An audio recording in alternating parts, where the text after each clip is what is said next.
Listen, look, it's not as suspicious as it looks. I mean, all right, yes, nobody's allowed to film in the Union, and yes, somehow we managed to get in here, but, you know, there wasn't some kind of Faustian transaction between us, I swear.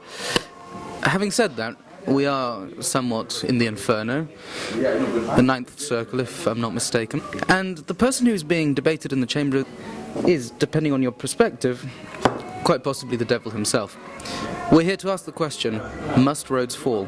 We've just been at a debate about Rhodes Must Fall, of which I am a member, and I thought that it was enlightening. A lot of people who didn't know much about the man himself would have learnt from it, but I think the debate needs to be opened up more as well, to include institutional racism, whiteness of the university at large, how that links into the country itself, because Oxford, Cambridge, they're very, very linked to British society and the British class society. Well, and more directly, should Rhodes fall? Yes. Yes, it should.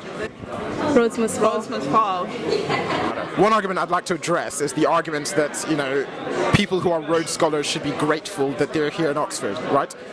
What I'd like to say to that is, God forbid, were Mr. Smith to come to my house and rob me clean, and then later on start a scholarship so that I could go to university, I wouldn't say, oh, I'm so grateful I'm a Smith scholar. What I would say is, well, I'm using the money which is from my own household to go to university. If this is a matter of public space or if this is a matter of free speech, and I thought that was kind of a good addition to the talks about free speech, to talk about what public spaces represent and how they're continuously reinvented. And I think I was also shocked by the way Sophia continues to make no sense. So that's about it. No, what I would say is it's very, very interesting how when you watch the panel discussion and also the confusion of people walking through the door, there seems to be, on one side, the Rhodes Must Fall side, a very, very clear directive of where they want to go, what their position is, a very united front. And if you look at the opposition panel, the variety of views expressed really, really is quite broad and differs. And you have people who, when you're listening to them, you're unsure about whether they really should be on the same side of the panel. For me, it was always about what the result was going to be.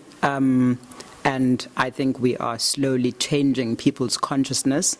We are slowly getting people to beckon with what past generations didn't.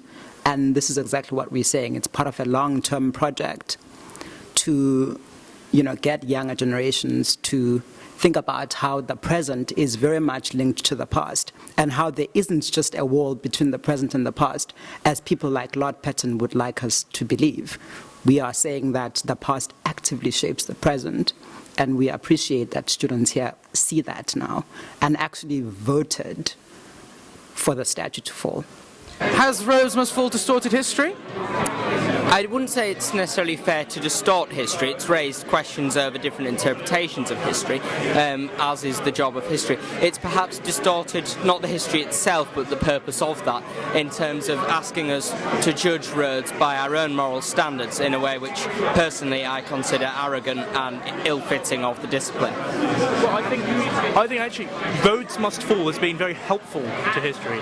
It's created a huge debate and a discussion on it. As we've seen tonight, there's been some very varied viewpoints, and debate is a good thing for history. I mean, I may not like their view of history and what they're trying to do with it, but what I do like is the fact that they've got a debate going. I think generally it's a very positive thing in the long run. As representatives of the Africa Society, do you perceive within the society generally an affinity with the Rhodes Must Fall movement? Absolutely. Most of, I mean, we had a vote last term at our term membership meeting where 90-something% of the members voted that they want to support the Rhodes Must Fall movement, meaning that we're trying to make sure that the Rhodes Must Fall movement can benefit from the structures that we are embedded in. We have seats in different committees within the African Studies Centre, etc. It's been a fascinating evening. Thank you very much again to all our participants for sharing their opinion, and thank you to the Oxford Union for very kindly hosting us on their premises. It's been an evening in which the people who knew what they already knew seem to continue to know it, and those who don't really know continue not to know it. Thank you for watching, and join us again for another edition of OxPops.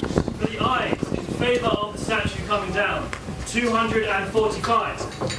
For the noes, against the statue coming down, 212. Oh. Have a good evening.